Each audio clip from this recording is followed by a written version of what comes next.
Gloire à Dieu. Gloire à Dieu. Ce soir on ne chante pas. Merci. Oh.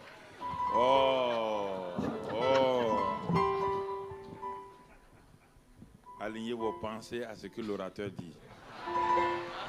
S'il dit qu'on ne chante pas, il faut dire gloire à Dieu. Il ne faut pas dire oh.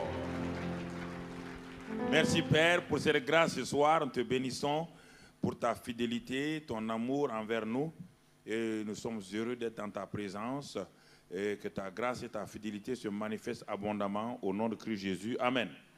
Asseyez-vous dans sa présence. Nous bénissons le Seigneur ce soir. Nous rendons grâce à Dieu notre Père. Pendant 2 soirées, nous avons évolué avec la pensée et nous avons vu que la pensée non renouvelée, l'intelligence non renouvelée est un des freins majeurs de la transformation. Parce que nous sommes déjà une nouvelle création, n'oubliez pas. Nous allons sur l'hypothèse de base que je suis une nouvelle création. Alors, je voudrais te dire, mon frère, que lorsque je suis une nouvelle création, il y a maintenant 3 choses que je vais te dire ce soir, avant de commencer, qui vont te permettre d'avancer. Puisque nous sommes dans un séminaire, le constat que j'ai fait, première chose d'abord, je viens à un séminaire, c'est un conseil que je te donne. Je viens, par exemple, sans Bible. Il n'y a pas de problème. Parce que je ne suis pas rapide pour ouvrir la Bible et si j'ai la Bible, je suis diverti un peu avec, je n'arrive pas à suivre l'orateur en même temps avec la Bible. C'est des conseils que je donne pratiques.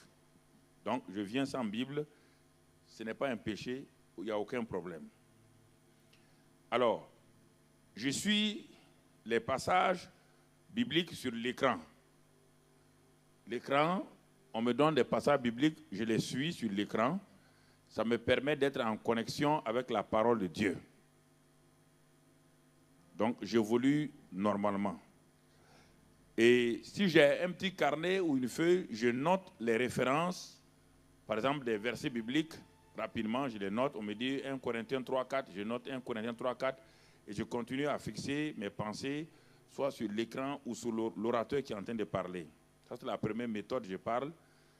Et arrivé à la maison maintenant, quand j'ai le temps, je peux prendre mes notes et ma Bible en ce moment pour faire une révision, pour voir, examiner moi-même dans une atmosphère simple. Parce que quand nous sommes ici, l'atmosphère est saturée et parfois il y a la pression, il y a le stress qui est là. Parfois, on n'arrive pas à suivre parce qu'il y a des choses qui sortent, qui nous remettent en cause. On n'a pas le temps de réfléchir longuement.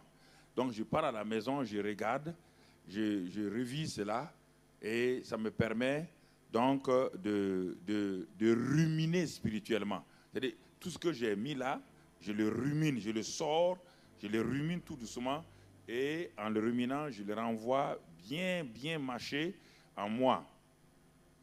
Et alors, je prie sur ça. Ce que j'ai bien ruminé, je prends ça, je prie sur ça. Tu as dit, Seigneur, qu'il me faut l'intelligence renouvelée. Je prie sur ça et je commence à agir. Ça, c'est la première méthode.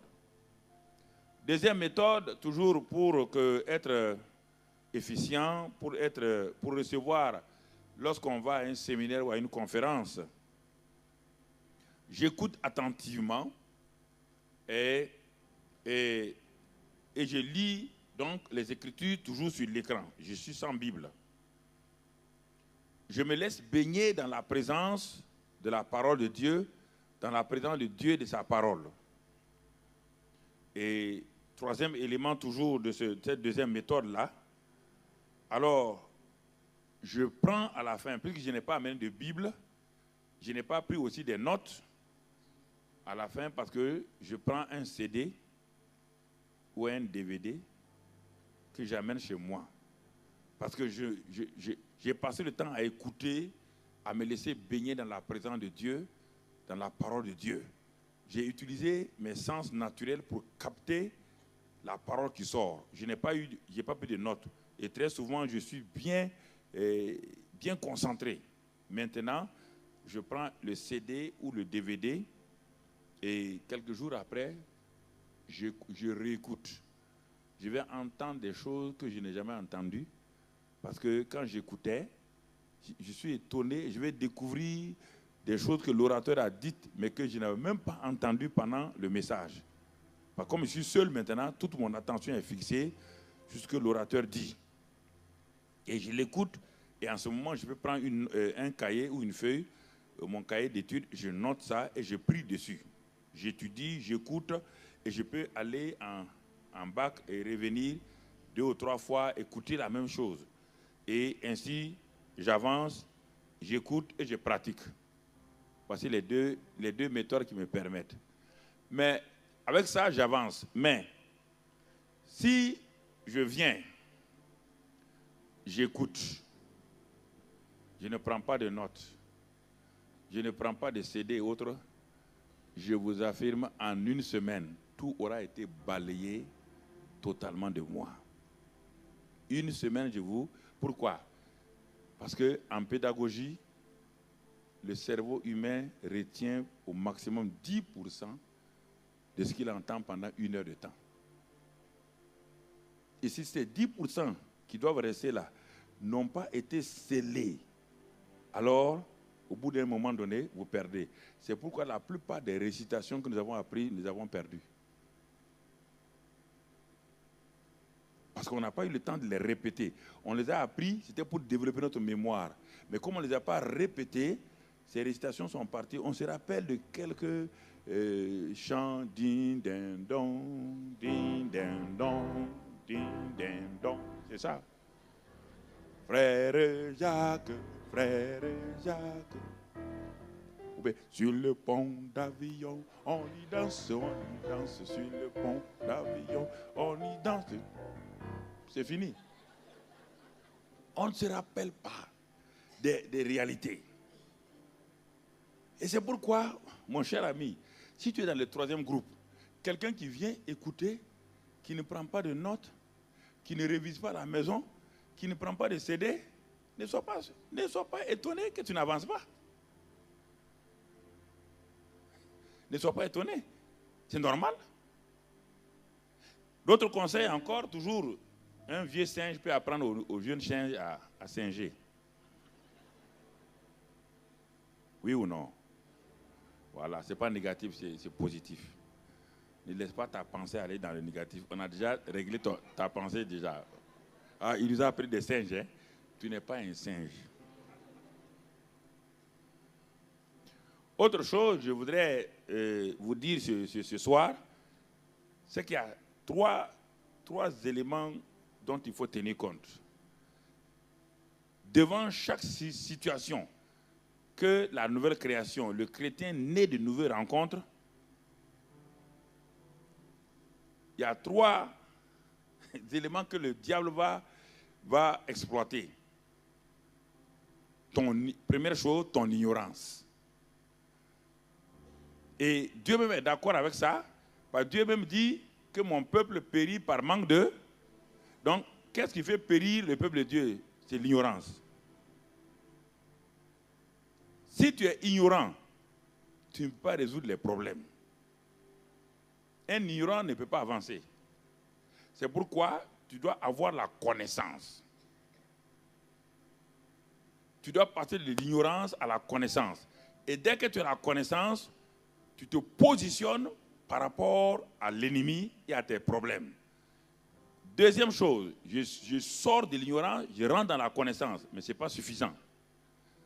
Deuxième chose que nous avons vue pendant ces 2 jours, la connaissance que j'ai acquise là, je vais l'utiliser pour aligner mes pensées sur cette connaissance biblique des Écritures.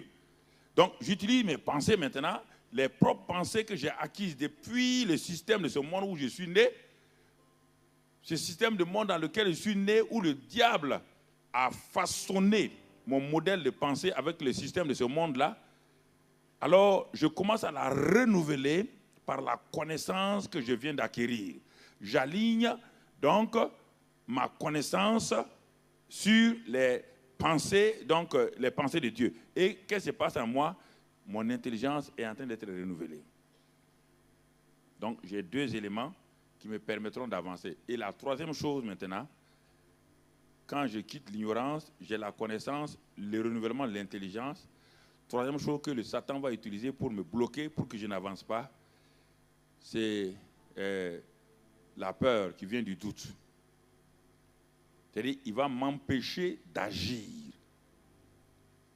Parce que si je crois, comme je l'ai dit, croire est toujours une action. Je dois agir. Donc, je peux sortir de l'ignorance, je peux avoir l'intelligence renouvelée, mais j'ai peur d'agir. Donc, je reste toujours dans le statu quo, je ne peux pas avoir la victoire. Car c'est celui qui agit sur la parole de Dieu qui a des résultats. Voici les trois. Dans chaque problème, arrêtez-vous, vous allez voir, s'il n'y a pas ces trois éléments-là alignés, vous ne pouvez pas régner. Première chose, l'ignorance. Deuxième chose, le manque de renouvellement de l'intelligence. Troisième chose, le doute et la peur. Le doute et la peur paralysent l'homme qui est né de nouveau. Ça l'empêche d'agir.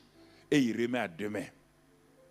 Et la plupart des chrétiens se renferment dans le temps de prière et de jeûne. Quand vous êtes très longtemps dans le temps de jeûne et de prière, ça démontre qu'il y a un doute, une peur en vous.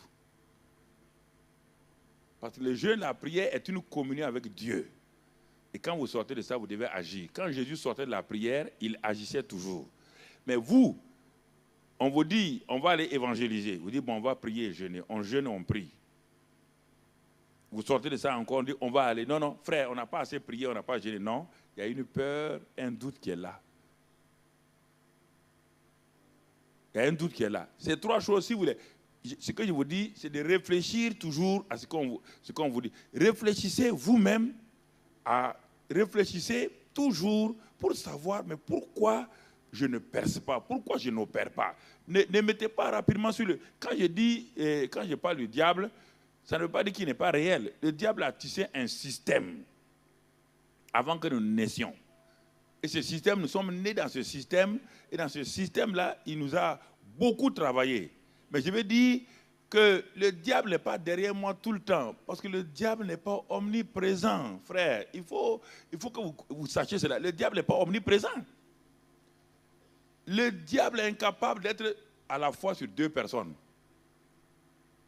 Il ne peut pas. Mais dans la pensée de beaucoup de gens, le diable est omniprésent. Ce n'est pas vrai. Le diable a un network. Il a un network, un réseau. Plus performant que tous les réseaux cellulaires du monde. Il a tissé ces réseaux qui l'informent en un clin d'œil sur ce que cet homme appelé pasteur Jacques est en train de faire ici à Paris. Le siège international, le siège mondial a des informations presque en clin d'œil sur tout ce que lui il fait. Satan n'est pas omniprésent ni omnipotent, mais c'est son système qu'il a tissé qui lui donne une force, une capacité pour nuire donc aux gens. Le diable n'est pas derrière Christian et moi à la fois, jamais. Mais si le diable est derrière Christian, il n'est pas derrière moi. En ce moment-là, s'il s'intéresse à Christian physiquement, dis-moi, je préfère dire que s'il s'intéresse à moi, parce que Christian va croire que le diable est derrière lui. Voilà. Il n'est pas derrière toi. Donc, je préfère qu'il soit derrière moi. Voilà, c'est mieux. Si le diable est derrière moi, il ne peut pas être derrière Christian. Moi, je vois déjà qu'il commence à faire des yeux comme ça. Ce n'est pas une prophétie, hein. Donc, s'il est derrière moi, il ne peut pas être derrière Christian. Donc, enlevez de votre tête que le diable est omniprésent. C'est son système-là qui fait qu'on croit qu'il est présent partout. Parce qu'il a bien tissé, il a étudié l'homme et il a mis un réseau extraordinaire qui fait qu'il est au courant presque de ce que vous faites. Parfois, ça ne l'intéresse pas parce qu'il a déjà mis des principautés, il a mis des dominations, il a mis des esprits méchants, il a toute une organisation. Parfois, il ne s'intéresse même pas à toi. Ce sont les petits démons du quartier là, qui s'intéressent à toi. Et le diable dit, il ne faut pas me fatiguer, occupe-toi de lui. Parce que ce type-là, non, il n'est pas fort, il faut t'occuper de lui. Il faut le déranger, tu vas voir tout de suite, il va maudire Dieu. Donc, parce qu'il y a des vérités que nous avons amplifiées. Et en les amplifiant, nous avons donné raison au diable. Parce que si les gens disent, le diable est derrière moi, tout le monde dit, le diable, c'est-à-dire que vous faites de lui un omnipotent, un omniscient, un omniprésent. Il ne sait pas tout, il n'est pas présent partout, il n'est pas tout puissant. Non. C'est Dieu qui a ça. Amen. Gloire à Dieu. Alors, c'est quelques conseils que je voulais vous donner pour permettre d'aller de l'avant. Donc, ce soir, nous avons vu, donc, les 2 soirs, nous sommes restés sur la pensée. On peut y rester longtemps, mais il vaut mieux arrêter, puisqu'on dit comment régner dès maintenant dans cette vie. Et pour cela, ce soir, nous allons voir le régime de la grâce, et à partir de Romains 5, 17. Nous allons commencer à effleurer le sujet que nous voulons traiter donc, dans ces 5 jours-là. On l'a déjà abordé avec les 2 jours pour nous permettre, mais on va aborder directement maintenant le terme régner dans Romains 5, verset 17. Il est écrit là-bas que si par l'offense d'un seul, la mort a régné par lui seul, à plus forte raison, ceux qui reçoivent l'abondance de la grâce et du don de la justice régneront-ils dans la vie par Jésus-Christ lui seul. Dans ce passage, puisque je suis une nouvelle création, et c'est la nouvelle création qui doit régner. Et qu'est-ce que la nouvelle création a effectivement? Ce sont des faits qui doivent nous marquer pour toujours. Qui est la nouvelle création? La répétition n'est pas une mauvaise chose, si elle nous permet d'installer profondément cette vérité en nous. La nouvelle création, mon frère, c'est quelqu'un qui est né de nouveau, qui est participant de la nature divine, qui est devenu la justice de Dieu en Christ. Il fait partie de la maison de Dieu. Son esprit et l'esprit de Dieu sont devenus un. Il faut savoir qui tu es de façon profonde. Et c'est ce que cet homme est. Il y a tellement de choses qu'il est. Mais je vais m'arrêter à quelques éléments. Et cette nouvelle création-là ne prie pas pour avoir l'amour. Il a déjà l'amour. Parce que dans Romains 5,5, il est écrit que dès que la nouvelle création, vous êtes né, le Dieu d'amour vient habiter en vous. Et c'est pourquoi Romains 5,5 dit que Dieu a répandu. Mais le terme français est faible dans le langage spirituel. Parce qu'on dit que l'amour de Dieu est répandu dans nos cœurs, on associe, on fait une analogie entre l'amour avec une chose. Répandu veut dire comme si on avait 1 litre, on a mis un entonnoir et maintenant on est en train de répandre le liquide. Non, ça devient une chose. Parce que le grec, la pensée grecque que Jésus a utilisée, parce que le grec a des mots bien précis, il a dit non. C'est-à-dire que l'amour divin, qui est la nature de Dieu, a été transféré littéralement dans votre vie. Transféré. Le Dieu qui est amour là, il est en vous. Donc, vous-même, vous devenez une source d'amour. On n'a pas besoin de prier pour avoir l'amour. Non, frère. Vous êtes vous-même une source d'amour. Et ce n'est pas fini.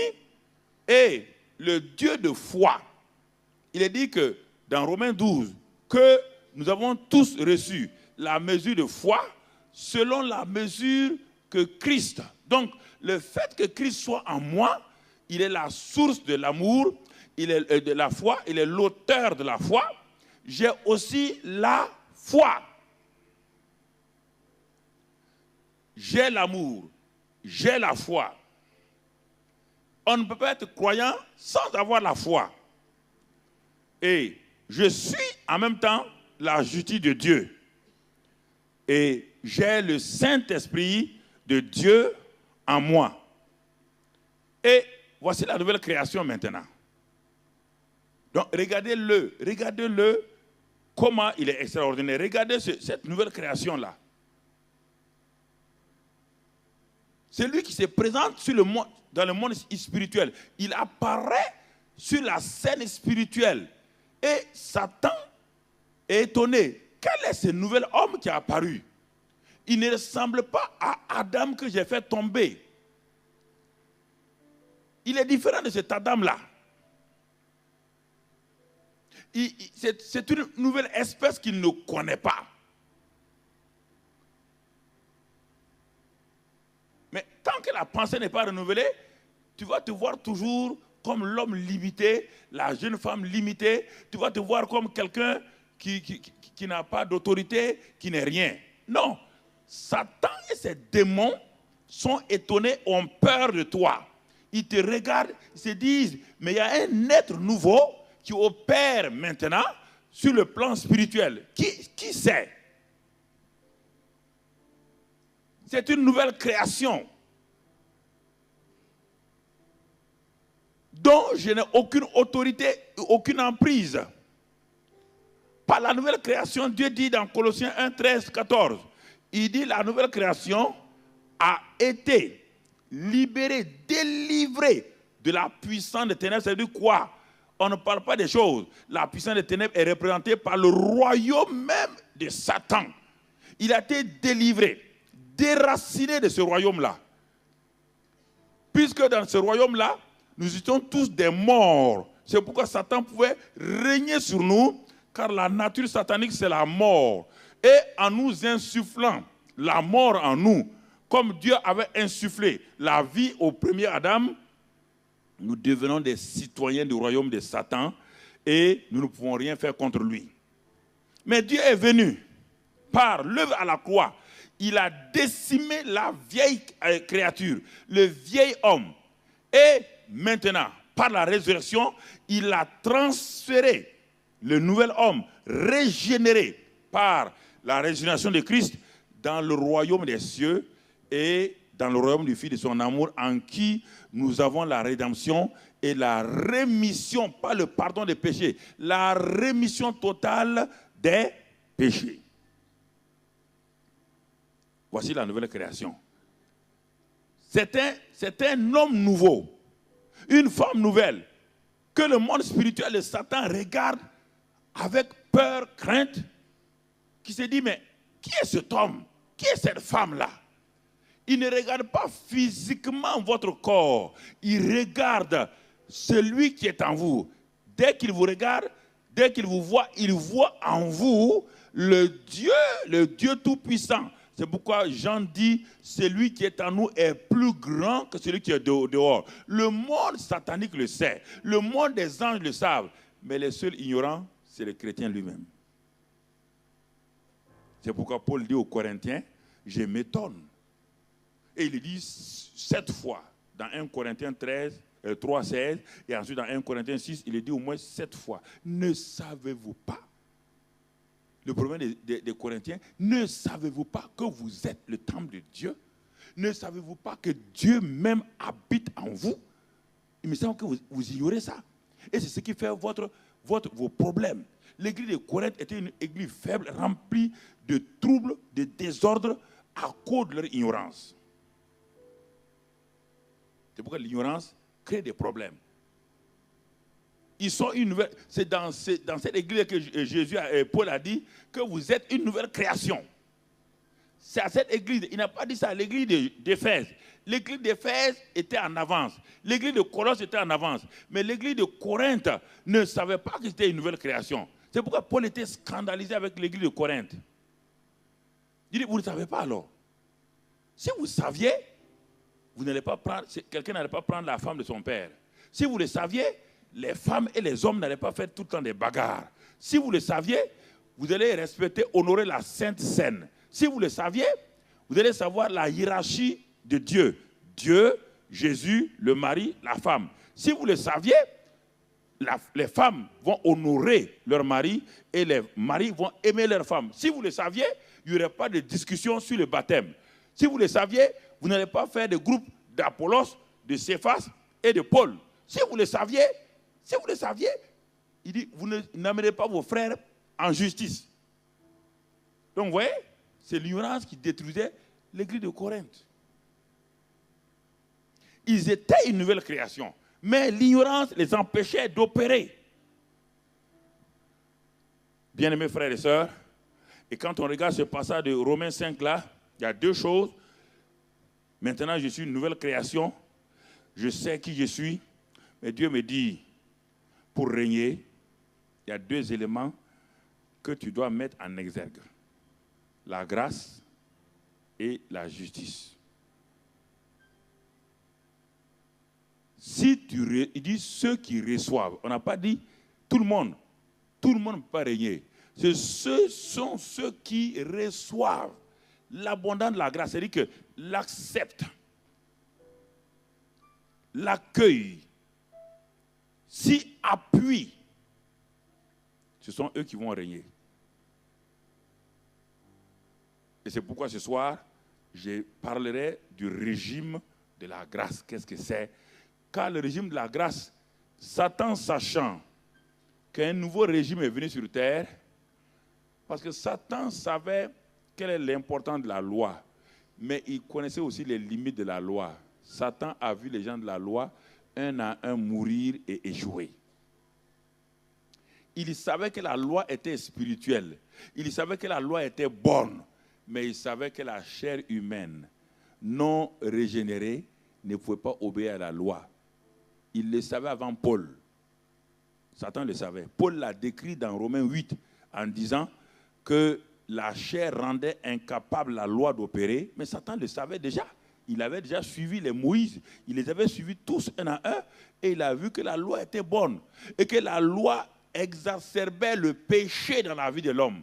Il a vu que la loi, au contraire, mettait à nu, parce que c'est quand on a dit « tu ne mentiras pas », que automatiquement, tu as commencé à mentir. Regardez, même les chrétiens nés de nouveau, quand il circule, il est dans la circulation, tant qu'il n'y a pas de feu rouge, il n'y a pas de stop, il est à l'aise. Mais dès qu'il voit un feu rouge, un stop, quelque chose se passe en lui, il a envie de brûler ça. Ne riez pas, même vous, chrétiens, c'est ça. C'est-à-dire que vous n'aimez pas ça. Vous avez envie et vous regardez à gauche, à droite, s'il n'y a personne, s'il n'y a pas de policiers, vous passez. Mais dès qu'il n'y a plus de feu, vous êtes à l'aise, vous êtes au repos. Mais dès qu'il y a un feu, un stop, quelque chose se passe en vous. Ça veut dire que toute forme de loi, Dieu l'a fait. Il dit Dieu a donné la loi pour montrer que l'homme est mauvais. C'est le but de la loi. Dieu savait qu'aucun ne peut obéir à la loi. Aucun. Par la chair rendait faible. Et c'est pourquoi il a fallu que quelqu'un vienne, appeler Jésus, pour mettre fin à la loi comment? Pas légalement, en lui-même accomplissant la loi.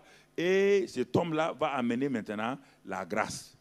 Et cette grâce-là a surpris Satan. Il ne comprenait pas. Le régime de la grâce, il ne comprenait pas. Et comme il ne comprend pas tout ce qu'il ne comprend pas, il va rendre ça presque, il va donner un mépris. Et il a donné à l'église de Christ de mépriser la grâce. Et les gens veulent opérer avec la loi et ils méprisent la grâce. Et voilà le problème, le trouble dans lequel nous sommes trouvés aujourd'hui. Parce qu'on trouve que la grâce, certains disent que si on prêche la grâce, les chrétiens vont pécher. Les chrétiens n'ont pas attendu la grâce avant de pécher. Tout le monde pêche même avant la grâce. Et la loi les fait pécher.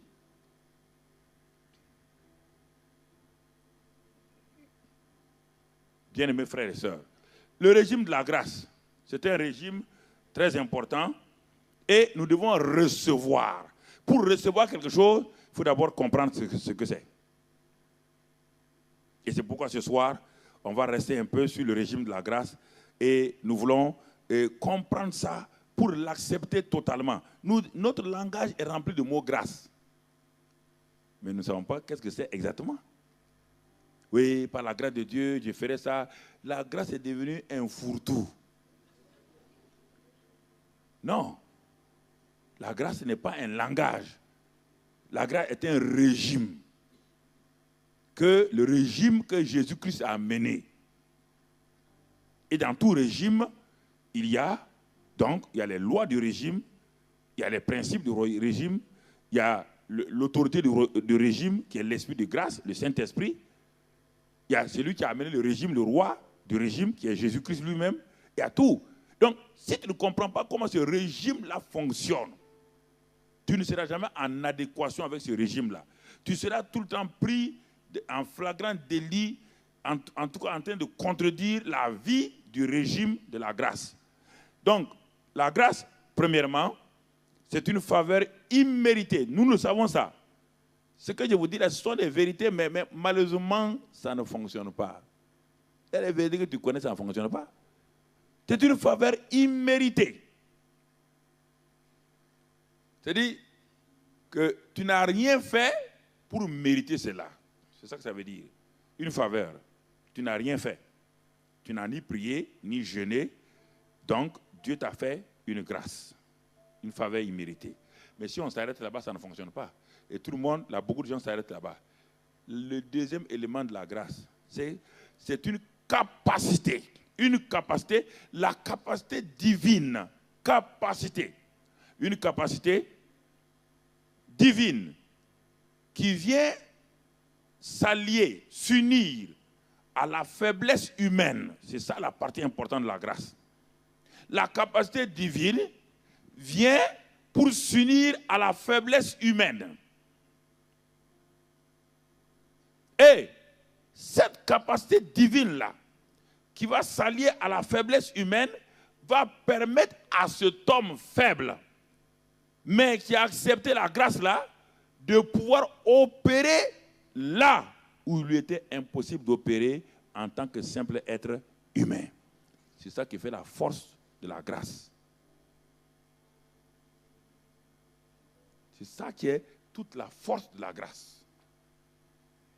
Dieu vient s'unir à un homme et pour aider cet homme-là, amener cet homme à faire ce que Dieu lui-même lui demande de faire. Parce que la loi, Dieu a dit aux hommes de faire, mais il n'a pas donné la capacité.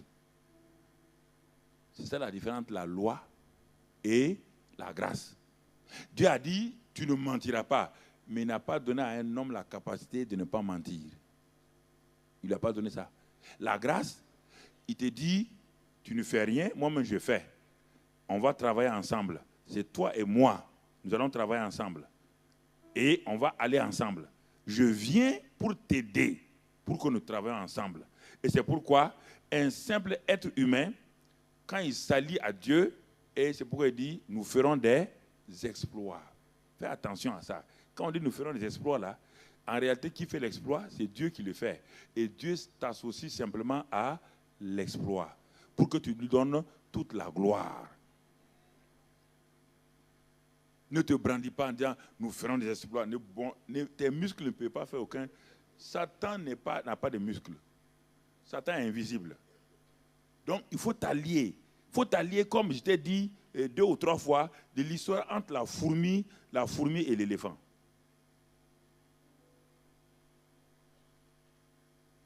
Ça, c'est important. Les animaux ont décidé de faire un concours. Il y avait un pont. Et ils ont dit, qui va faire trembler ce pont?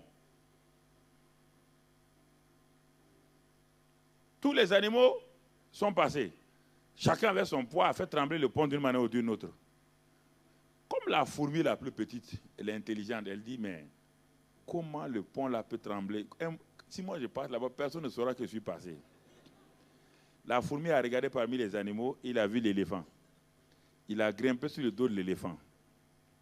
Et quand l'éléphant est arrivé sur le pont, c'est quand les ponts basculent là, quand l'éléphant est arrivé, le pont tremblait, tout le monde, on dirait que ça va craquer. Quand ils sont arrivés de l'autre côté, la fourmi a sauté, il est descendu, il a dit, nous avons fait trembler le pont. Ah oui, nous avons fait trembler le pont. Il avait raison, oui ou non? Mais qui a fait trembler le pont? C'est l'éléphant. Mais il était où? Quand tu es sur le dos de Dieu, tu fais trembler tout. Et c'est ça le secret de la nouvelle création. Est-ce que la fourmi a demandé comment on va faire trembler le pont? Il suffit qu'il soit où? Simplement. Il doit s'accrocher au dos de l'éléphant. Tout ce qu'il aurait pu faire, il n'allait pas faire trembler le pont. Voici la grâce. La grâce, Dieu vient vers toi. Il dit, ma fille, tu as essayé de marcher dans ta vie par la loi. Tu n'as pas pu. Il dit, oui, papa, je n'ai pas pu. Il dit, je viens te dire maintenant que ce n'est pas par la loi, c'est par la grâce.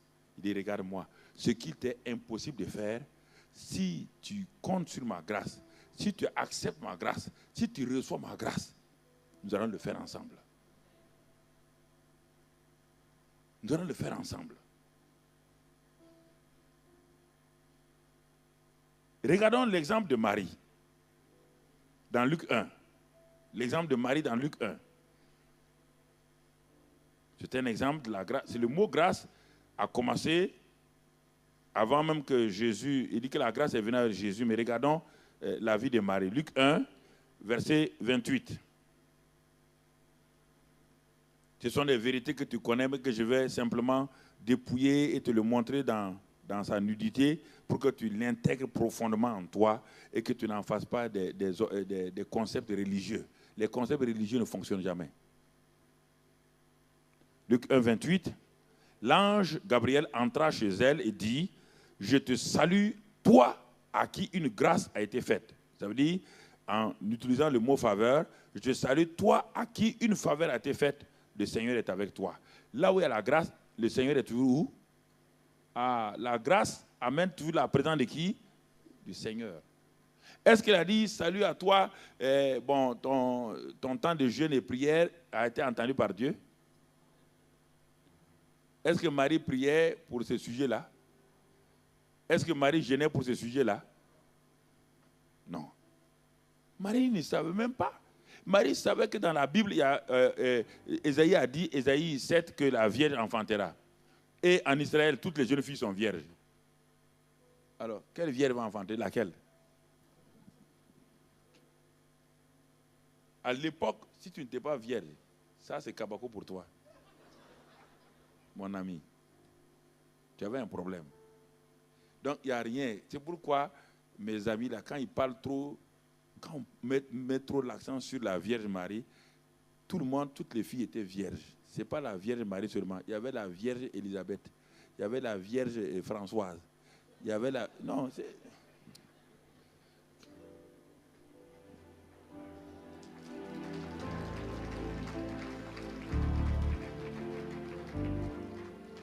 Non, mais ce sont mes amis. Je leur dis, écoutez, je m'avais prêché avec eux. Quand ils prient, ils disent, mais pasteur Karambe, si ce n'est pas toi, personne ne dit ça.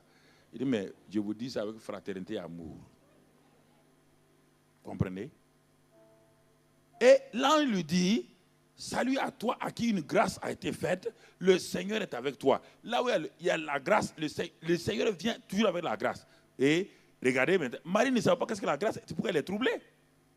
La suite du verset dit, troublée par cette parole. Quelle parole? La grâce est avec toi. Elle est habituée à quoi? À la loi. Et la grâce trouble beaucoup de chrétiens. Dès qu'on commence à prêcher la grâce, ils sont troublés. Dès qu'on parle de grâce, ils sont troublés. Parce qu'ils veulent qu'on leur dise, ma soeur, va jeûner. Va jeûner le jeûne de Mardoché. Ça n'existe pas, mais les gens inventent ça pour avoir les gens. Va jeûner. Va jeûner. Tu vois, la soeur s'en va, elle jeûne.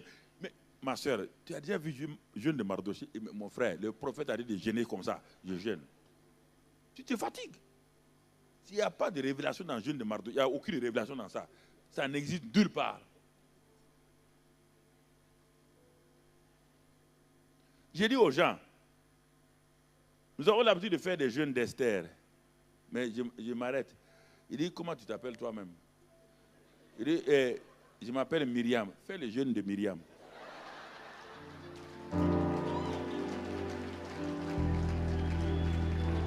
Alléluia. Fais le jeûne de Myriam. Esther, longtemps, elle est partie. Laisse Esther tranquille.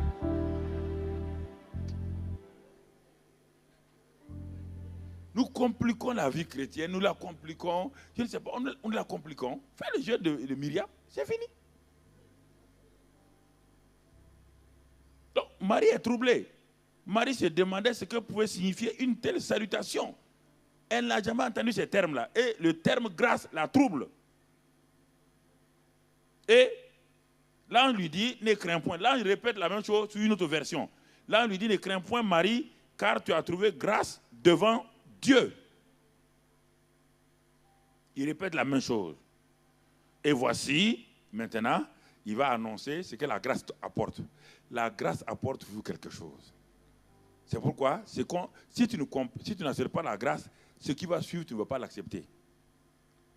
Et la suite maintenant, et voici, tu deviendras enceinte et tu enfanteras un fils et tu lui donneras le nom de Jésus. Ça veut dire Dieu sauveur. Et il le décrit. Voici le fruit de la grâce. Il décrit la grâce. Il le décrit, il lui donne un nom, Jésus, et il lui donne sa position. Et il sera grand et sera appelé fils du Très-Haut. Le Seigneur Dieu lui-même donnera le trône de David à son père. Il régnera. Voilà ce qu'il va faire. Il régnera sur la maison. Ça, c'est les effets de la grâce. Quand la grâce est acceptée, voilà ce qu'elle fait. Elle produit dans ta vie un sauveur. Elle amène le règne. Elle amène des positions. C'est ça qu'il est en train de décrire à Marie. Là où la grâce vient, si tu l'acceptes, regarde le résultat. Si tu acceptes la grâce, ce que tu ne peux pas faire là. Pourquoi? Parce que Marie est une impossibilité humaine. Ce que Dieu dit là, Marie ne peut pas le faire. Vous allez le voir tout à l'heure, elle va le dire. Et, verset 34, Marie dit à l'ange, comment cela se fera-t-il puisque je ne connais point d'homme? Marie montre sa faiblesse. Je vous ai dit que la grâce est une capacité divine que Dieu donne à un être humain pour l'amener à faire ce que cet être humain ne peut pas faire par lui-même. La grâce est venue devant une jeune fille faible, incapable de mettre au monde un enfant sans un homme, alors qu'elle ne connaît pas d'homme. Elle ne connaît pas d'homme. Comment elle peut faire cela? Dieu lui dit, c'est ça la grâce justement. Ne t'inquiète pas, je ne te demande pas un effort. Je ne te demande pas quelque chose. Il dit, est-ce que tu veux être disponible? La grâce demande votre disponibilité, pas autre chose. La grâce ne demande pas des efforts. La grâce dit, est-ce que tu es disponible? Marie dit, mais comment une femme comme moi, qui ne suis pas mariée, peut mettre au monde un enfant? Et l'ange va dire le comment. Il va montrer maintenant le comment. Le comment, c'est quoi? C'est l'esprit de grâce il va te présenter l'esprit de grâce. Il dit à Marie, l'ange lui répondit, le Saint-Esprit viendra sur toi. Et quand le Saint-Esprit vient, écoutez, conjonction de coordination. Là où il vient, quand la grâce vient, le Père est là. Quand le Saint-Esprit vient, la puissance est là. On ne peut pas séparer les deux. Vous ne pouvez pas dire que vous avez la grâce sans la présence du Seigneur. Il dit à Marie, la grâce est avec toi, le Seigneur est avec toi. La grâce et le Seigneur, la présence de Dieu sont ensemble. Quand on parle du Saint-Esprit, on ne peut pas dire qu'on a le Saint-Esprit sans la puissance. Ma fille, écoute-moi, ma soeur, tu ne pars pas jeûner et prier. Ton jeûne et prière n'amène pas la puissance. Il dit à Marie, quand le Saint-Esprit vient, il dit conjonction de coordination. S'il ne vient pas, le là n'a pas d'importance. Tu as beau prier, si la puissance est liée à quelqu'un qu'on appelle le Saint-Esprit. Et s'il vient, il est là. Si tu es ignorant maintenant, ça te regarde. Si tu refuses, ça te regarde. Le Saint-Esprit ne vient pas dans l'impuissance. Jamais. Chrétien, écoute-moi. Ne me dis pas que tu es impuissant. Ne me dis pas que tu es faible. Il y a un mensonge, quelqu'un ment. Ou c'est Dieu qui ment, ou c'est toi qui mens. Et comme Dieu ne ment jamais, donc qui ment? Ne dis pas c'est moi. Hein? Écoute. Il dit, et la puissance du Très-Haut te couvrira de son ombre.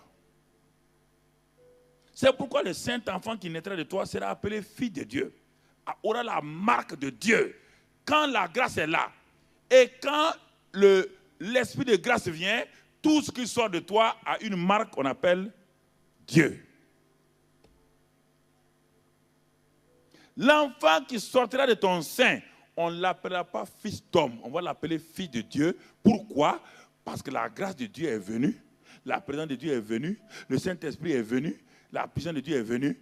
Donc on ne peut pas. C'est-à-dire que tu as collaboré à mettre au monde le Fils de Dieu. Dieu a utilisé ta faiblesse pour que sa puissance se manifeste, pour mettre au monde quelque chose qui est divin, qui ne vient pas de toi. C'est ça le ministère. C'est pourquoi un simple homme s'arrête. Nous étions la semaine dernière au stade, notre stade de l'autre côté à Bobo, mais il y avait des milliers de gens. Ça, c'est des réunions publiques. Quand je me suis levé pour parler, j'ai commencé à proclamer les guérisons. Mais quand on dit de venir témoigner, les gens couraient de partout. Un monsieur est arrivé, il dit, mais quand je suis venu, il dit, j'étais impuissant. Tu comprends ce que ça veut dire?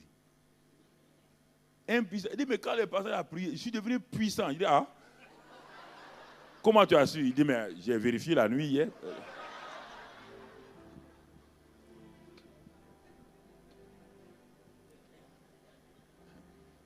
Une petite fille, elle était venue, elle était sur l'estrade officielle. Elle ne voyait pas, elle avait mis des verres, des gros verres. Quand j'ai dit, posez les mains maintenant sur les yeux, vous allez voir la puissance de Dieu venir sur vous. Elle a enlevé ses verres posés. Quand elle a mis la main, quand j'ai envoyé le lendemain, on a tout ça sur vidéo, les témoins ont commencé à... Ça, c'est la puissance. On n'a pas besoin, je n'ai pas besoin d'aller, je m'arrête loin. Et dans un stade de 35 000 habitants, je m'arrête loin et je prêche. Je n'ai pas besoin. Ça, c'est la prédication, la démonstration. Pas la prédication est suivie de démonstration. L'enseignement, c'est pour t'enseigner, t'enraciner, pour que toi-même tu opères par toi-même, par la grâce de Dieu. Par l'enseignement, tu deviens un maître. Par la prédication, c'est une démonstration que Jésus est vivant. Mais ça ne change pas les gens. Les gens voient les miracles, mais ça ne les change pas. Mais l'enseignement transforme les gens. Tu comprends? Ça, c'est important. Donc, vous voyez ici, Marie a opéré dans la grâce. Et qu'est-ce qu'elle a fait? Regardez la réponse de Marie. Je vous ai dit que si on dit que ce sont ceux qui reçoivent la grâce et la justice qui vont régner. Mais regardez, maintenant on attend, l'ange attend la réponse de Marie. Marie dit, verset 38, « Je suis la servante du Seigneur, qu'il me soit fait selon ta parole. » Marie a fait quoi? Elle a accueilli la parole. Elle a accepté la parole. Regardez maintenant, regardez comment Marie va régner dans son domaine. Quand elle va chez Élisabeth simplement. Elle va chez sa parente Élisabeth. Elle rentre là-bas. Dès qu'elle ouvre sa bouche pour saluer Élisabeth, regardez le petit enfant, le Saint-Esprit, agit sur le prophète dans le sein d'Élisabeth. Pourquoi? Marie n'a pas fait aucun effort. Aucun effort. Le Saint-Esprit qui est en elle, parce que le Fils de Dieu, la grâce, le fruit de la grâce qui est en elle, là, ça suffit largement. Ça s'est catapulté sur Élisabeth. C'est parti directement. Et Élisabeth a été remplie du Saint-Esprit. Elle a commencé à prophétiser, à parler sur Marie. C'est ça la grâce. La grâce est puissante. La puissance de la grâce, c'est extraordinaire. La puissance te catapulte, te change. Ça, c'est la grâce, le régime de la grâce. Regardons la vie de Jésus lui-même, après Marie. Dans Jean 1, verset 17, le petit enfant, vous savez, il est le fruit de la grâce. Regardons s'il va continuer dans la grâce. Jésus est le fruit de la grâce qui est venu sur Marie. Regardons maintenant, est-ce que l'enfant va continuer à grandir dans la grâce? Ou bien la grâce s'est arrêtée avec Jésus? Non, la grâce n'est pas arrêtée avec la naissance de Jésus. Non, mon ami. Je dis Jean. Non, ce n'est pas Jean 1. C'est Luc. Non, Jean 1, 17. Voilà, c'est ça. Jean 1, 17. Il est dit là-bas que la loi est venue par qui? Moïse. Et la grâce et la vérité sont venues par qui? Jésus-Christ. La loi est venue. La loi a été donnée disons même mieux, utilisons, la loi a été donnée donc à Moïse, mais Jésus est venu. Il est venu. C'est-à-dire quand il venait sur la terre, là, quand il sortait du sein de Marie, il sortait avec quoi déjà? La grâce et la vérité. Pourquoi? Parce que la grâce a déjà été sur Marie, et l'esprit de grâce était sur Marie. Étant le fruit de la grâce, alors il est sorti du sein de Marie avec donc, la grâce et la vérité. Et au verset 14 maintenant, il est dit, la parole a été faite chair et elle a habité parmi nous, pleine de grâce et de vérité. Vous voyez les deux mots encore. Non seulement il est venu avec la vérité, mais il était plein de grâce et de vérité. Plein de grâce et de vérité. Regardons, quand il a grandi, il a dû perdre la grâce sur la route quelque part. La grâce a dû s'évaporer quelque part. Luc 2, verset 40. C'est ça, hein? Il a perdu la grâce sur la route, hein? Luc 2, 40. Dans l'évangile de Luc, en allant au verset 40, or, l'enfant, maintenant, l'enfant croissait et se fortifiait, il était rempli de sagesse et la grâce de Dieu était sur lui. Même dans sa croissance, la grâce l'accompagnait. Et est-ce que dans ta croissance d'enfant de Dieu, la grâce a continué à t'accompagner? Ou bien tu as fait comme les Galates, mon frère? La joie de la grâce, la joie et la paix que la grâce donne. Quand tu es né de nouveau, tu étais content, tu étais heureux. Et un jour, tu rencontres un chrétien qui te voit ta joie et dit, ah bon? Il dit, tu verras, dans 3 mois, tu vas voir ce qui va se passer. Toi, nous tous, on était heureux comme ça. Hein? Mais c'est ça, on appelle, oui, on appelle ça le temps de la grâce. Ça veut dire que le temps de la grâce dure 3 mois et tu vas rentrer dans quoi encore? Dans la loi. Et beaucoup de gens tremblent. Ce n'est pas vrai. Et c'est ainsi qu'on voit la joie de beaucoup de chrétiens. Parce qu'il y a une croissance dans la grâce. Si vous ne croissez pas dans la grâce, vous êtes déchus de la grâce. Et quand on est déchu de la grâce, on tombe dans quoi? Dans la loi. Quand on est déchu de la grâce, on ne perd pas le salut. Hein? Ça, c'est les pasteurs traditionnels. D'être déchu de la grâce, ça ne fait pas perdre. Quand on tombe, on quitte la grâce, on va où il y a deux régimes, la loi et la grâce. Quand on est sous la loi, on n'est plus sous la grâce. Quand on n'est plus sous la grâce, on est sous la quoi? Mais ce qui veut faire trembler les gens, que vous êtes déchus de la grâce, vous avez perdu le salut. Le salut est éternel, la rédemption est éternelle. Il ne faut pas dire amen et puis aller faire des coquetteries maintenant. Quand on dit ça, on se demande amen. Donc ça veut dire que je peux faire quoi? Si tu fais n'importe quoi, Dieu va te donner raclée, tu vas comprendre d'abord. N'importe qui corrige son enfant. Oui ou non? L'amour corrige. Voilà. Donc, j'ai bloqué, j'étais bloqué. Parce que tu étais déjà content. Tu dis, ah bon, Pasteur Karambiri a confirmé ce que je croyais. Je n'ai rien confirmé. Je n'ai rien confirmé. Verset 52. Après Luc, verset 52. Jésus, maintenant, croissait en sagesse. Vous voyez? En stature et en grâce. Devant Dieu et devant les hommes. Maintenant, c'était d'abord devant Dieu. Luc 40. Maintenant, devant Dieu et devant les hommes ont commencé à voir dans la vie de ce jeune homme-là, ils ont commencé à voir quoi?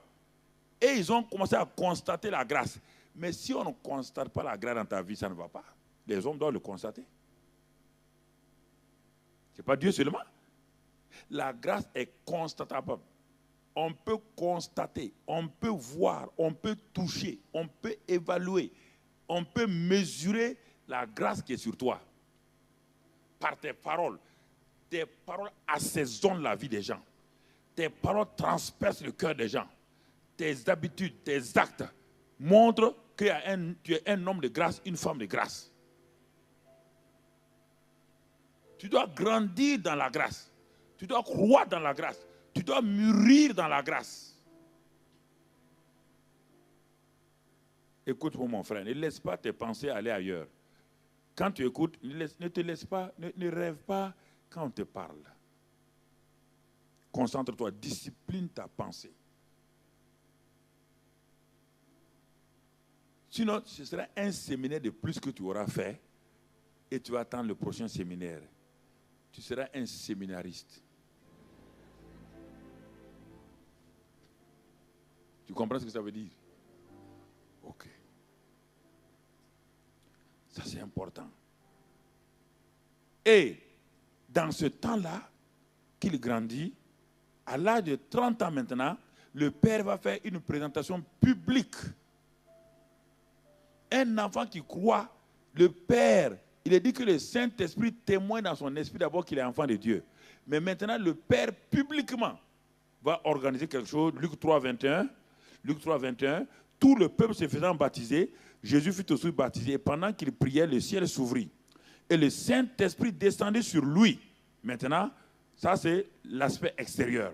Il est né du Saint-Esprit. Maintenant, le Saint-Esprit descendit sur lui sous une forme corporelle comme une colombe. Et une voix fit entendre du ciel ces paroles. Tu es mon fils bien-aimé. En toi, j'ai mis toute mon affection. J'ai mis tout ce que je suis. J'ai tout mis en toi. Voici où la croissance de la grâce nous amène.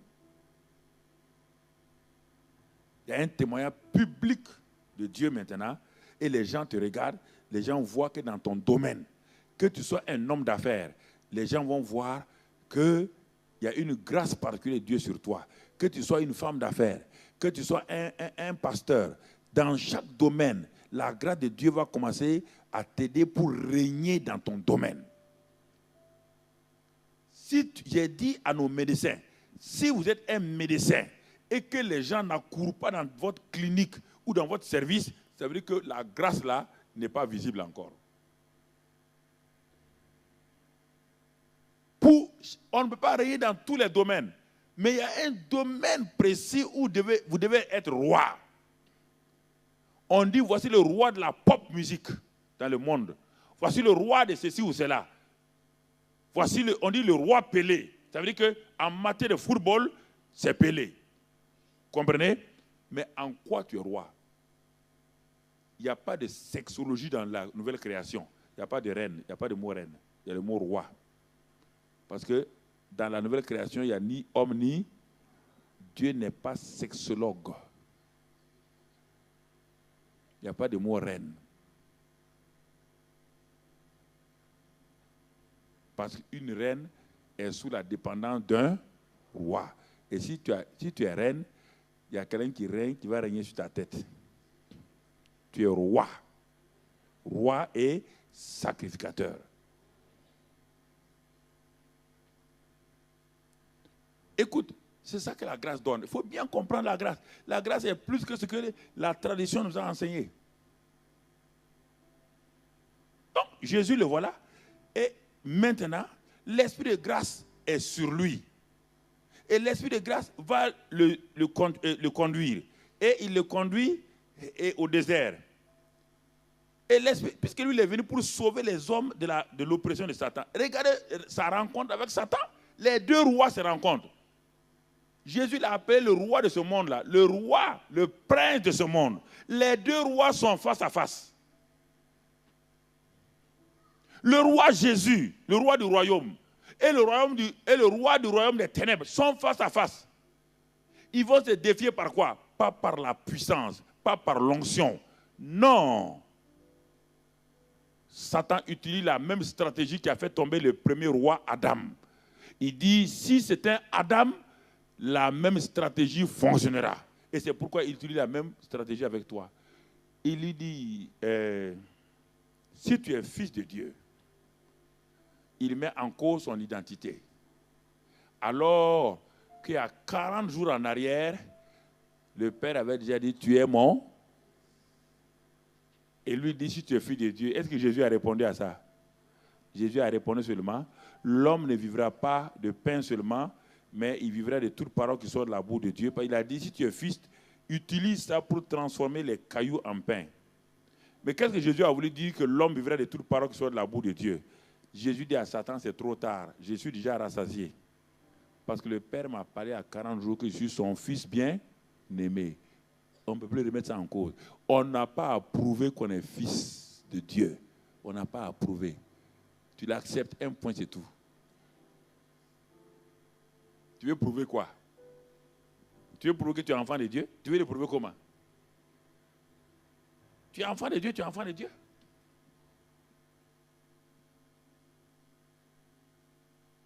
Jésus dit à Satan, c'est trop tard. Car moi, je vis de la parole qui sort de la bouche de mon Père. Il y a 40 jours, mon Père m'a dit que je suis son fils bien-aimé, en qui il a mis toute son affection. C'est trop tard. Je ne reviens pas sur ça. Tu as fait comme ça pour faire tomber le premier Adam. C'est que Dieu a donné la parole à Adam pour se nourrir. Et cette parole à laquelle Adam devait se nourrir, c'est l'arbre de vie.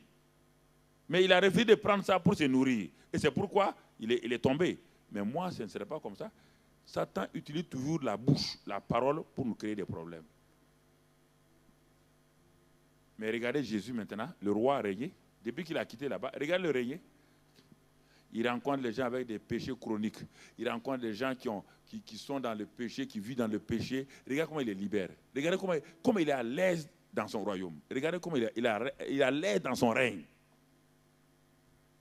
Regardez-le comment il est à l'aise dans son règne. Il rencontre un groupe de gens, la veuve de Naïn. Lui, il est la vie. L'autre est la mort. Il rencontre la mort et la vie. Ils se rencontrent face à face. Mais Jésus dit que ce n'est pas possible que sur le chemin de la vie, la mort puisse régner. Il touche le cercueil. Il dit, jeune homme, lève-toi, maman a besoin de toi. Va à la maison. Regardez le régner. Regardez le régner. Quand les démons voient, ils crient. Ils le reconnaissent. Tu es venu pour nous perdre. Il n'a pas prié. Il n'a même pas crié. Les démons commencent à le reconnaître. Si le monde satanique ne te reconnaît pas, tu as un problème quelque part. Si le monde... Mais tu n'as pas besoin de prier. Celui qui est en toi, c'est celui qui fait la différence. Le monde satanique ne s'intéresse pas à toi. Il s'intéresse au fait que tu sois ignorant, que tu refuses de reconnaître qu'il y a quelqu'un qui est en toi qui est plus fort qu'eux et que tu utilises ta propre force, que tu ne dépends pas de la grâce de Dieu pour opérer. Et là, il t'a eu. Il t'a eu. Jésus a opéré dans la dépendance de celui qui est en lui. Il dit, le Père qui est en moi, c'est lui qui fait les œuvres. Jésus n'essayait pas de faire des efforts. Devant le tombeau de Lazare, Jésus n'a pas tiré la barbe, il n'a pas, non. Mais il sait que la vie est en lui. Et que quand il parle, chaque fois sa parole était des paroles. La Bible dit dans le livre des Proverbes que les paroles du roi sont quoi? Puissantes. De quel roi? De toi. Tu es un des rois de Dieu. Tes paroles sont quoi? Puissantes. Tout ça, c'est l'effet de la grâce et de l'esprit de grâce.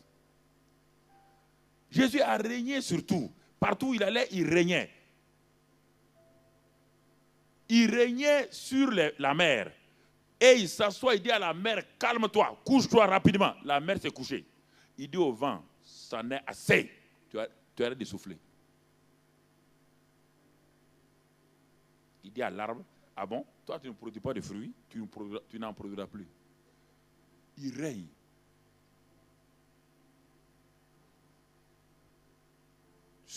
En quoi et dans quel domaine règnes-tu? Le problème est là. Tu ne peux pas régner comme Jésus dans tout. Mais Jésus te dit qu'il y a un domaine où tu dois régner, où tu dois exercer ton règne. Clairement. Parce que tu as la grâce, la faveur de Dieu, la capacité de Dieu, tu as l'esprit de grâce qui habite en toi. Il dit, il y a un domaine dans lequel je veux que tu règnes. Alors frère, dans quel domaine règnes-tu aujourd'hui? Il règne tout. Sur les finances, il règne. Sur les démons, tout, il régnait. Et quand il a fini, il a dit maintenant, vous avez vu comment on règne? Les disciples ont dit oui. Il dit bon, c'est comme ça. Jean 14, 12, il dit, vous ferez les mêmes choses que je fais. Vous ferez les mêmes choses.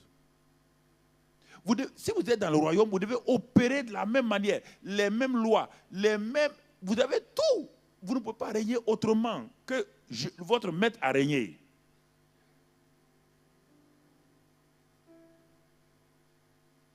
C'est pourquoi il dit tout est possible à celui qui croit. Celui qui croit là, celui qui a accepté, celui qui a cru, celui qui se soumet et qui agit là, il dit tout lui est possible. Le règne de la nouvelle création ne peut se faire différemment de celui du maître. La nouvelle création que nous sommes. Donc vous avez entendu le message plusieurs fois. Ce n'est pas une nouvelle mode. Ce n'était pas quelque chose pour essayer de vous montrer que vous êtes des gens spéciaux. Non. C'est tous ceux qui sont nés de Dieu qu'on appelle nouvelle création. Ce n'est pas spécifique. Ce n'est pas un langage nouveau. C'est un langage aussi ancien que le jour de la Pentecôte. Que les gens ont délaissé pour prendre le mot chrétien et le mot autre à la place du mot nouvelle création. Et même quand les Antiochais utilisaient le mot chrétien là, ils voulaient dire la même chose que la nouvelle création. Ils voulaient dire que ces gens-là vivent comme le Christ. Ce sont des petits Christ. Mais aujourd'hui, c'est devenu une formule religieuse. Chrétien veut dire quelqu'un qui va à l'église. Jamais. Les Antiochais ont vu qu'il y a une différence entre eux et les Antiochais. C'est pourquoi ils les ont appelés chrétiens. C'est-à-dire qu'ils sont en train de manifester la vie de Christ comme s'il était là. Ils n'avaient ni Bible. Ils n'avaient pas encore ni CD, ni DVD. Ils ne faisaient pas de séminaire, ni de conférences. Mais ils avaient une certitude. Que celui qui est mort, qui est ressuscité là, était en eux. Et ils amenaient sa vie partout. Ils étaient conscients que le Dieu Tout-Puissant était en eux, qu'il marchait avec eux. Et ils ont fait une référence à l'arche de l'Éternel. Ils ont dit Jésus était l'arche dans l'Ancien Testament. C'est l'image. L'arche était l'image de Jésus-Christ. Et leurs apôtres leur ont enseigné. Ils disent, regardez l'arche. Partout où l'arche était, le Jourdain s'ouvrait. Les murs de Jéricho tombaient. Quand on a mis l'arche dans la salle de Dagon, Dagon est tombé et brisé ses deux bras. Partout où l'arche partait, la gloire de Dieu était là. Et quand les gens, les Philistins ont pris l'arche, ont regardé simplement, ils ont tous eu des hémorroïdes. Quand on a mis l'arche, quand David voulait prendre l'arche, il disait mort. Il a mis ça dans la maison de Obed-Edom. 3 mois plus tard, 3 mois ont suffi. Et Obed-Edom était sur la liste du nouveau roi. Les gens ont dit à David, si tu ne prends pas l'arche, il sera le nouveau roi d'Israël. Parce que la présence de l'arche, c'est ça qui importe. Et aujourd'hui, nous sommes la nouvelle arche de Dieu. Dieu habite en nous. Partout où tu vas, tu es l'adresse de Dieu sur la terre.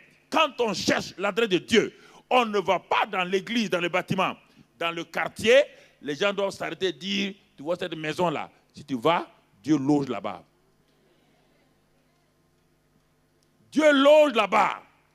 Et quand ils viennent, ils vont voir un homme. Et il est dit que les Grecs ont dit un jour à Philippe, nous voulons voir ton fameux Dieu là. Et quand ils lui ont montré Jésus, les Grecs ont dit à Philippe, mais bon, c'est lui Dieu. Et il dit, mais Philippe dit non. Tu vois l'homme là, tu vois sa peau là, tu vois son corps là, c'est simplement l'enveloppe de Dieu. Accepte cela. Là où tu es assis là, Dieu est en toi. Tu es l'arche de l'Éternel. Tu es l'arche de l'Éternel. C'est ça la grâce. Quand tu comprends ça, tu es à l'aise. Je n'ai pas dit que tu n'as pas de problème. Les problèmes viennent. J'ai des multitudes de problèmes. Vous me voyez comme j'ai des multitudes de problèmes de tous les côtés. Mais je n'ai pas à combattre. Pourquoi vous voulez que je combatte? Comment je vais combattre mes adversaires, mes ennemis? Je vais les combattre comment? Je ne les connais même pas.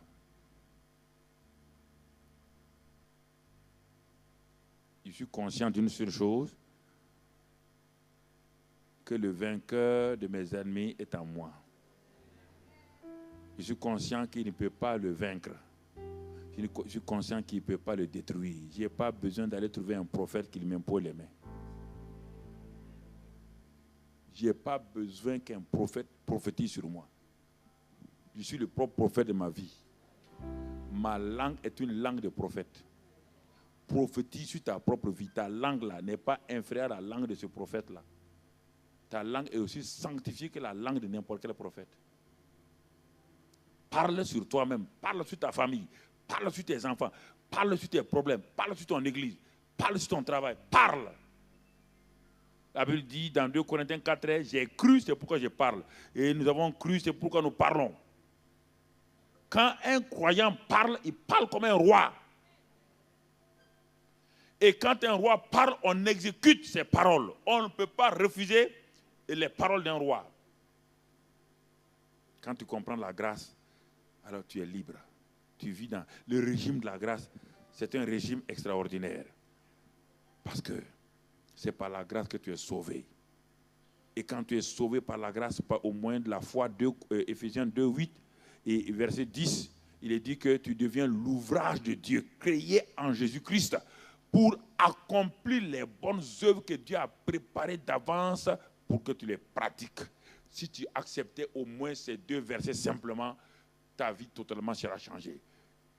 Tu es sauvé par grâce, au moyen de la foi. C'est un don, ça ne vient pas de toi, ni par les œuvres.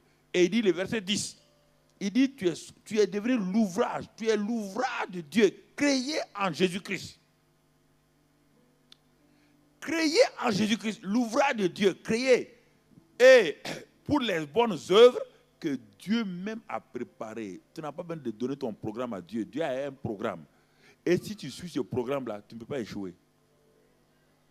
Qu'il a préparé pour toi. Prends ça et assois-toi. Mets-toi dans ton fauteuil. Lis ça 10 fois. Ferme tes yeux. Lis encore. Ferme tes yeux. Et dis, Saint-Esprit, toi qui es en moi, donne-moi la révélation de ça. Donne-moi la révélation de ce passage-là. Je suis l'ouvrage de Dieu. Créé en Christ Jésus. Et c'est pourquoi il dit, vous avez reçu grâce pour grâce. Jean 1, 16. On va aller vite, on va pas, il peut mettre sur l'écran, mais on va aller vite. Et il dit maintenant, acte 1, 8, il dit, vous recevrez une puissance. Le Saint-Esprit survenant sur vous, comme Jésus l'a reçu, comme Marie a reçu. Il a dit, le Saint-Esprit est venu sur Marie, la puissance est venue. Dans acte 1, dans Luc 3, le Saint-Esprit est venu sur Jésus, la puissance est venue. Et il dit maintenant, toi aussi, le Saint-Esprit vient sur toi et tu reçois la puissance. Toi, tu dis non. C'est comment ça? Marie a reçu le Saint-Esprit, la puissance est venue. Jésus a reçu le Saint-Esprit, la puissance est venue. Le Saint-Esprit vient sur toi, toi, tu n'as pas la puissance. Et tu dis, tu es chrétien? Et c'est ça le problème. Je te répète ça d'une autre manière. Je ne te demande pas si tu crois, tu ne crois pas. Ce n'est pas une question de croire. Là où est le Saint-Esprit, il y a la puissance. On ne peut pas séparer.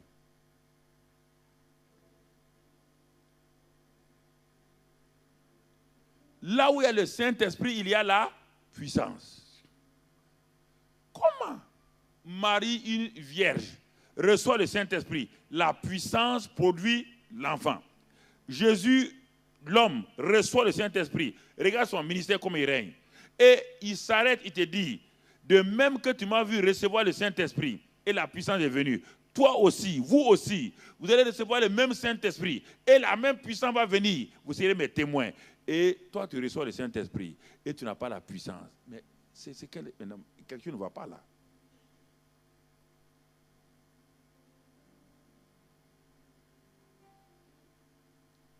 Pierre qui a trahi Jésus a reçu le Saint-Esprit. La puissance est venue. L'ennemi numéro 1 de Jésus-Christ, appelé Saul de Tarse, il a reçu le Saint-Esprit. La puissance est venue.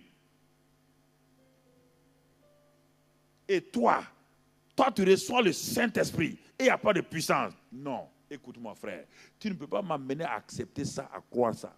Ça, je refuse, littéralement. J'étais un jeune musulman. En juin, j'ai reçu Jésus. En août, le Saint-Esprit est venu. Et tout de suite, sans comprendre quoi que ce soit, je révélerai la vie des gens. Les dons du Saint-Esprit ont commencé à Toulouse, simplement. Toi, tu vas me dire que toi, tu as le même Saint-Esprit. Il n'y a pas de puissance. Réfléchis. Ton système de pensée, il faut réchemiser ça. Change. Ah, priez pour moi que j'ai la puissance. Et le pasteur tend la main. Ah bon? Le Saint-Esprit qui est là, qui amène la puissance, c'est le pasteur qui peut donner la puissance.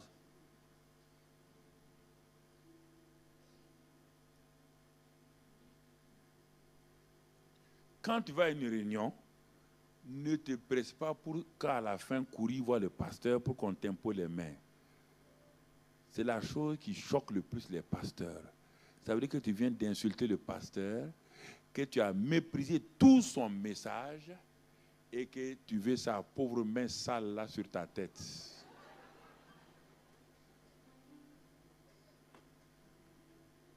Mais c'est dommage.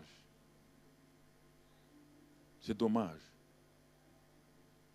Si le pasteur t'invite maintenant, il dit, bon, aujourd'hui on fait l'imposition des mains, ça veut dire qu'il a reçu un ordre du Seigneur de faire l'imposition des mains aujourd'hui pour être un point de contact. Parce que d'abord, il va prêcher le message et maintenant, il fera l'imposition des mains. En ce moment, il fait le point de contact pour faire passer, pour activer ta foi, pour que les choses se passent. Mais tant qu'il est dans l'enseignement, au moment où il enseigne là, la parole de Dieu qui est envoyée là commence à opérer des choses dans ton corps. Commence à des guérisons. Si tu acceptes ça, simplement. Simplement, frère.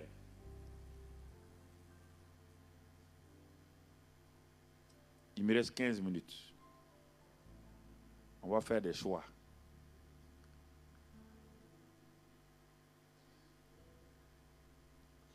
Regardons quelques domaines où on peut régner. Ce n'est pas exhaustif, mais je prends 3 ou 4 seulement, mais toi-même tu dois regarder. Si tu es un artiste chrétien, si c'est ce domaine où tu veux régner, tu seras un artiste spécial, avec un attouchement spécial.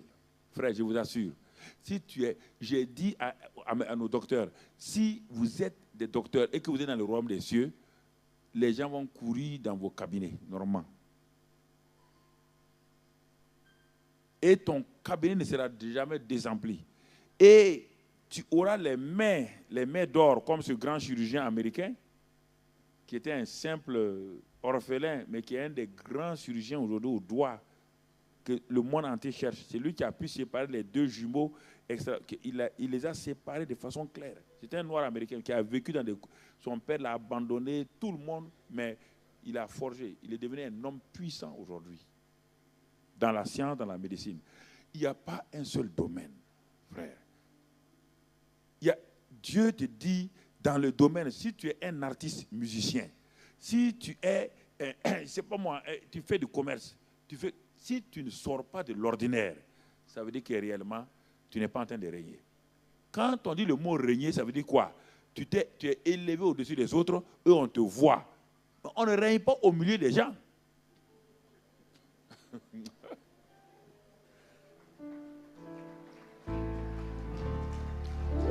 Est-ce qu'un roi règne au milieu de son peuple? Il règne sur son peuple. Il n'est pas le 10e misérable du pays. Il est le premier citoyen. Tout vient de lui, il contrôle tout. Ne te regarde pas comme ça. Tu es une mine d'or. Mais une mine d'or qui n'est pas exploitée, tu es quoi? Tu restes quoi? Pauvre. C'est ce qui est, tu as tout en toi, mais tout ce qui n'a pas été exploité, tu ne l'auras pas. C'est pourquoi Dieu dit à Josué, il dit, je vous ai donné la terre promise, là. Toute la terre là c'est pour vous. Et Josué dit, alléluia, il dit, attention petit, attends. Tout lieu que la plante de votre pied, il dit, ah, Seigneur, tu as dit, tu as donné, il dit, j'ai donné, oui. Mais tu dois faire quoi? Agir. Tu dois agir. Ah bon? Il dit oui. Tout lieu que foulera. C'est-à-dire, si tu foules 10 mètres carrés, 10 mètres carrés t'appartiendront. Et le reste appartiendra toujours aux gens. Si tu foules 10 000 mètres carrés, c'est ça qui va t'appartenir. Qu'est-ce que tes pieds doivent fouler? Tes pieds spirituels. C'est-à-dire, c'est prendre possession par ta bouche, par ton cœur, par ton regard, des choses que Dieu t'a données. Tu as un héritage, mais cet héritage, tu ne peux le transférer en toi que simplement. Tu comprends? Il y a les médicaments qui est posé, qui peut te guérir, mais il y a le verbe avaler. Si tu n'avales pas les médicaments qui sont pourtant là, parce que tu analyses les médicaments, c'est des comprimés bleus. Toi, tu n'aimes pas le bleu. Tu vas mourir, mon ami. C'est ça le problème. On te demande pas, le médecin ne te demande pas de savoir si tu aimes le bleu ou le rouge. Avale seulement. Avale. C'est ça, croire là. Croire, c'est toujours agir.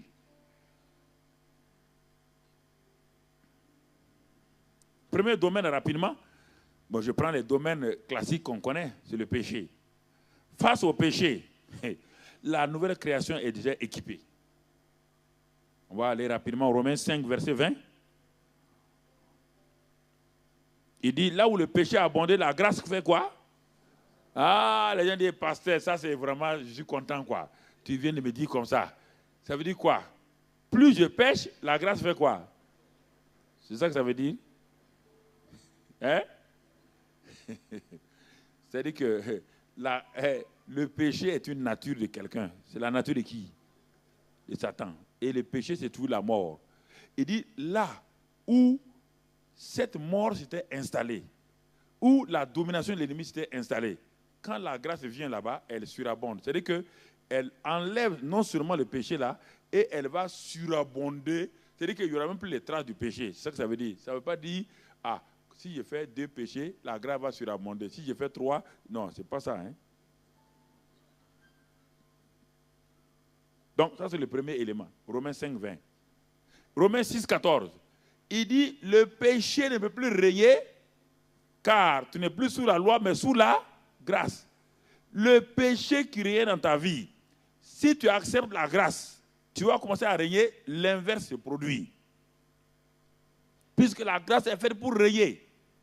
Si tu acceptes la grâce là, la grâce te donne la capacité de regarder le péché là et de dire au péché, tu n'as plus le pouvoir sur moi, c'est moi maintenant ton nouveau maître. C'est moi ton nouveau maître.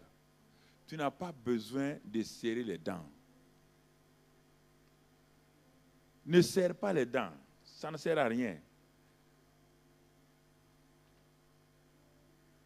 Et ensuite, toujours concernant le péché, il te dit dans Romains 8, verset 2, il te dit que la loi de l'esprit de vie qui est liée à la grâce, la loi de l'esprit de vie va faire quoi? Va t'affranchir de la loi du péché et de la mort. C'est la loi de l'esprit de vie qui est dans le régime de la grâce. Dans le régime de la grâce, il y a une loi qui opère qu'on appelle la loi de l'esprit de vie, qui est en même temps l'esprit de grâce. Cette loi de l'esprit de vie-là va t'affranchir. Elle utilise quoi pour t'affranchir? La vérité. Tu connaîtras la vérité que tu connaîtras, c'est ça qui va t'affranchir. Toute vérité que tu ne connais pas ne peut pas t'affranchir. La loi de l'esprit de vie va t'amener à la parole de Dieu. Et tout ce que tu vas utiliser comme parole de Dieu, ça permet à la loi de l'esprit de vie de t'affranchir dans ce domaine-là. Tout ce dont tu es ignorant, tu restes esclave de ça. Donc plus la parole de Dieu va agir en toi, plus tu donnes la liberté à la loi de l'esprit de vie de t'affranchir de tes ténèbres. C'est un processus, c'est une dynamique. Et dans Tite 2, verset 11 à 12, Tite 2, verset 11 à 12, il est dit que car la grâce de Dieu sous le salut pour tous les hommes a été manifestée. Mais ce n'est pas fini. Et cette grâce-là qui a été manifestée, elle nous enseigne. La grâce est un enseignant. La grâce nous enseigne à faire quoi? À renoncer à l'impiété et aux convoitises mondaines et à vivre dans le siècle. La grâce est un enseignant. Parce que la grâce est liée à l'esprit de grâce. Alors que Jésus t'a dit, quand le Saint-Esprit viendra, il t'enseignera toutes choses. C'est pourquoi la grâce enseigne. Elle enseigne par quel moyen? Par l'esprit de grâce. Elle va t'enseigner à renoncer à l'impiété. Elle va te dire, ma fille, ça c'est l'impiété. Ça c'est les convoitises mondaines. Moi je t'enseigne, ne pars pas là-bas. Ce n'est pas les jeûnes répétés. C'est la grâce qui fait ça. Elle est capable. Ça, c'est dans le domaine et tu vas commencer à régner là-bas. Tu ne seras plus culpabilisé, tu ne seras plus complexé. Et quand tu te tiens devant le trône de la grâce, tu ne seras plus culpabilisé. Tu avances allègrement devant le Père. Tu n'as plus le complexe de culpabilité, mon ami. Deuxième domaine, rapidement, face aux épreuves, qu'est-ce que la grâce va faire? Face aux épreuves, Jésus a dit, le truc dans Jean 7, 33, que nous aurons des tribulations. Nous aurons des tribulations. Et on aura des tribulations. Donc ça veut dire que Jésus vous a dit que les épreuves et les tribulations ne vont pas manquer. Donc, ne pars pas et te faire escroquer par les gens chez nous. Si tu viens dans notre église, tu n'auras pas de problème. Tu auras problème.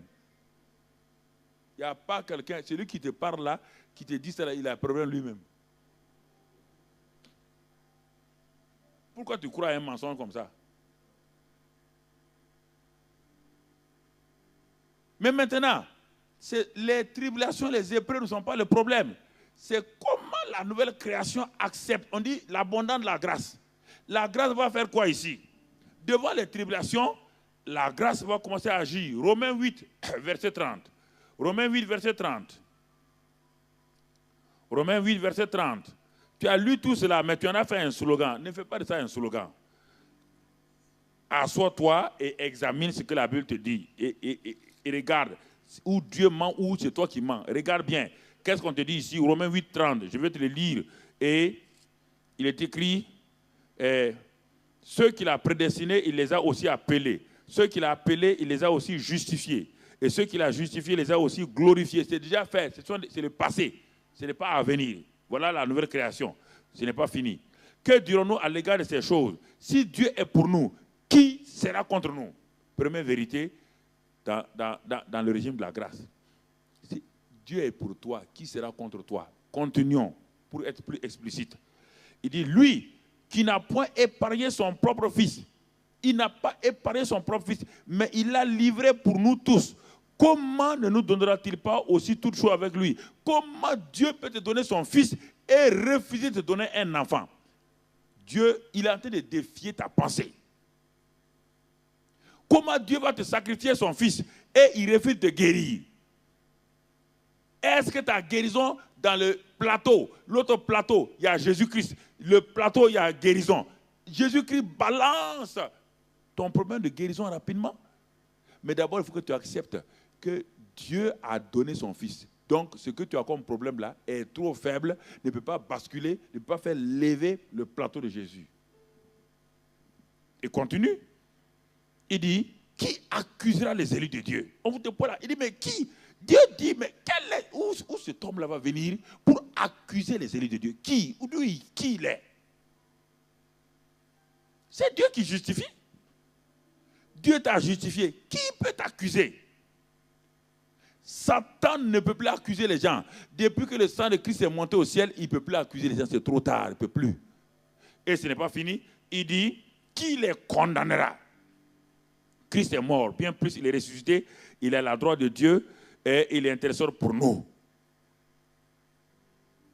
Qui nous séparera de l'amour de Christ? Comment pouvons-nous laisser la tribulation, l'angoisse, la persécution, la faim, la nudité, le péril ou l'épée nous séparer de l'amour de Christ? L'amour de Christ n'est pas une chose. Il s'est donné lui-même pour nous, entièrement, éternellement. Assois-toi. Tu as lu ces versets, tu ne les as jamais médités. Assois-toi.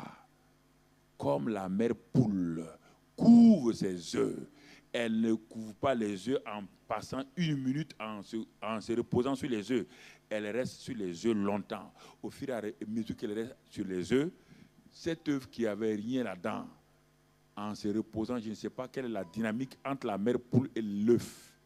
Mais en se positionnant sur cet œuf-là régulièrement et de façon longue, alors qu'est-ce qui se passe dans l'œuf-là et un poussin commence à partir. Et à un moment donné, le poussin casse l'œuf et il sort. C'est ça qu'on te dit ici. On n'a pas dit de lire. Assois-toi, médite, couvre, ferme tes yeux, le lis encore, regarde, laisse le Saint-Esprit je t'assure que quelque chose va sortir de toi. Ce que je te dis là, c'est ce que j'ai expérimenté. Tout ce que je te dis là, je ne viens pas te prêcher la théorie. Je l'ai vu la théorie pendant 10 ans où j'ai lutté et maintenant, je suis dans cette abondance-là. Que tu crois, tu ne crois pas, je suis dans cette abondance-là. Ni l'épée, ni le péril. Et il continue. Mais dans toutes ces choses, nous sommes plus que vainqueurs. Ce n'est pas des slogans. Dieu dit que tu es plus que vainqueur. Ça, c'est au niveau des épreuves. C'est pourquoi il dit à Paul. C'est pourquoi, regarde dans l'Ancien Testament, comment les Daniel, comment les Shadrach, Meshach, Abednego, comment ont-ils pu voir le feu et oser entrer le feu alors qu'ils ne sont pas nés de nouveau? Ils n'ont pas le Saint-Esprit en eux. Ils ne sont pas une nouvelle création. Comment ont-ils fait? Comment Daniel a accepté d'aller affronter les lions? Comment David a-t-il fait pour parler à Goliath? Ça, dans l'Ancien Testament. Et Dieu dit à Saul de Tarse, qui est devenu Paul, il dit, Saul, ma grâce te suffit. Ne passe pas ton temps à prier. La prière ne résout pas ce problème d'abord. Il dit, accepte ma grâce qui est suffisante. Et alors, même dans ta faiblesse, tu seras fort. C'est pourquoi Paul dit maintenant que j'ai connu que la grâce est suffisante. Ce n'est plus un problème, mes faiblesses. Mes problèmes sont plus une faiblesse. Quand je suis faible, je suis fort. C'est ça que, voilà, la révélation de Paul. Il dit, les problèmes ne sont plus là. Ce qui est important maintenant, j'ai su que la grâce de Dieu est suffisante. Elle me suffit. Et la même chose dans les relations humaines. Je vais m'arrêter là et on va continuer demain. Les relations humaines. Les relations avec ton prochain, avec ta femme. Regarde les femmes. Si elles comprenaient cela, regarde-les. Dieu dit d'aimer sa femme. Qu'est-ce qui fait ça? C'est la grâce de Dieu qui fait ça. La grâce de Dieu n'est pas sentimentale. Bon, demain, on va voir avec ces différents témoignages et tout. Et ensuite, vaincre la pauvreté. Tout cela et les autres choses.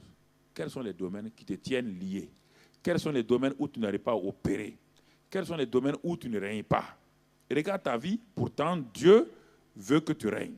La volonté de Dieu est que tu règnes dans ta vie, mon frère, ma soeur. Père, je te remercie ce soir.